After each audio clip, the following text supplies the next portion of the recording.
अस्सलाम वालेकुम स्टूडेंट्स, कैसे हैं आप सब। उम्मीद तो मुझे बहुत है कि आप खैरियत से होंगे। ठीक है, तो क्योंकि हम लोग कर रहे हैं नज़म अपना शायर है इकबाल, तो इसका बंद नंबर 3 आज हम करेंगे।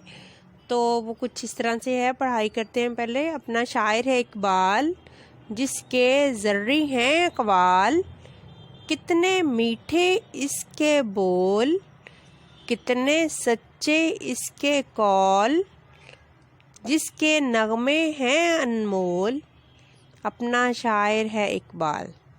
नज़म का नाम अपना शायर है इकबाल, और शायर का नाम गनी दहलवी है। तशरीह कुछ इस तरह से है बच्चों कि शायर इस बंद में बच्चों की मासूमियत का जिक्र करता है और कहता है कि ए मासूम बच्चों, तुम जानते हो कि इकबाल के गीत या नज़में बहुत ही अच्छे होते हैं।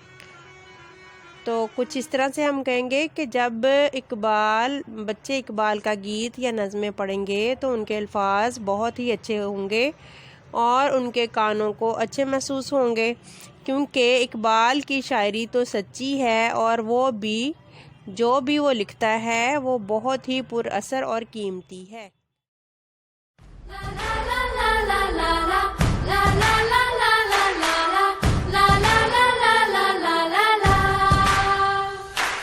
हवा में उड़ना है, पानियों पे चलना।